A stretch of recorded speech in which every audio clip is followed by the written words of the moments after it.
Friends, welcome back to the Barker Hangar in Santa Monica, California.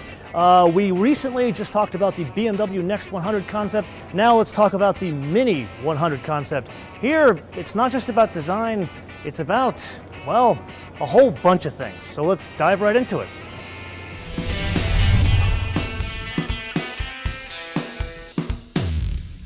So in the BMW Next 100 concept, that car over there, it was a lot about design, a little bit about texture, something about propulsion systems, and then very cool like tiles that move. Here, yes, it's a lot of design, but you know this is a Mini. Out of all these cars I'm going to show you from the Barker Hangar here, this is the one that you look at and say, that is, I know what that is, and this one's a Mini. So you would say that's a Bulldog look. Well, actually, this is a bit different. It's a Bulldog mixed with a bit of go-kart. And the logic in the front here, and this I was talking with Chris, who we met when we drove the, the Clubman down in Georgia. We had some time chatting with him. Anyway, here, this is a go-kart, but think about what a go-kart is. A go-kart is low, you kind of like, it's right in your face, like the bugs come into your face and you're driving around a go-kart track like I did in Pennsylvania many, many years ago. This, well, it's all glass. Now the first question I left with Chris was, well, how does that work with NCOP and DOT and all that kind of stuff? And his answer was, well, at 2040, because remember, the whole remit for all the three of these cars was 2040, you're going to have autonomous driving and vehicle-to-vehicle communication and all that kind of stuff. So the idea is the car will communicate with other cars, or in theory, so it won't hit anything. So there really is no NCAP. Now, you and I both know that's probably pie in the sky thinking, but I love the logic of being able to kind of look past your feet and see the road from there as you did in a go-kart when you were 5 years old. But now come around here. Look at the design. So remember that car over there, that BMW kind of looked like a blob over there? They call that monoval.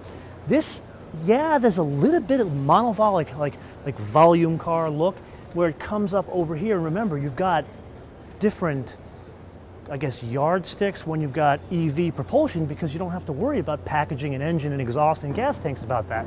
So what they've done here, and this is we're being interrupted by the CEO of BMW Group, so we'll just say hello, show you respect, say hi. How you doing, sir? How are you? Well. Very good to meet you, Moto Man. That's great. Yes, we were just telling everybody about how cool this looks. It suits you. Out of all the cars here, Yeah? this is the one where you look at it and immediately say, I know what that is. Yeah, true. That's a Mini. But he's more excited about the motorcycle. You were really excited about the motorcycle. I was more excited about all, definitely. The motorcycle was really cool. Okay. Okay. Tschüss. Bis später. Okay, so here, back to, there you go. You just met the CEO of BMW. How do you like that? See what I do for you people? Anyway, back to Minis. So here you got that monoval look, but what I love what they did here is, yeah, you've got it in the glass, but it still has that go-kart or Bulldog look to it, which that's why it looks identifiable. But now come around here. This was the only car in these three cars of this Next 100 where they actually said, well, the future is not going to be so much owning a car, there's going to be some aspect of car sharing, which we're already seeing today with like the Zip cars of the world. Like car manufacturers like General Motors and Audi are investing into car sharing as well as BMW. So this being that it's a more, I would argue this is a lifestyle brand. I would argue this is more of a, I don't want to say hipster brand, because I've met a lot of you at Mini Takes the States, and you are very much car guys, but you're a different breed. And the logic here was, okay, try to change the design, Chris, interpret what a car would look like in 25 years, but think of it in terms of fractional ownership, or how you could share the car. Now, come around here, let me show you some of the things that Chris did.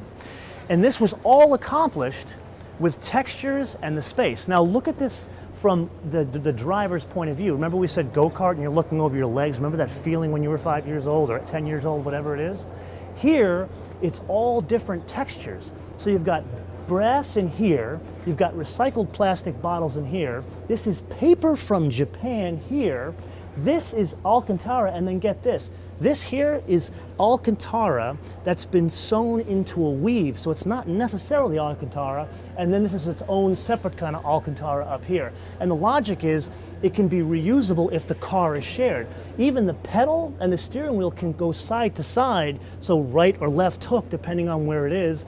And then you have like this Cooperizer in here, which to me looks like 20,000 Leagues Under the Sea back here.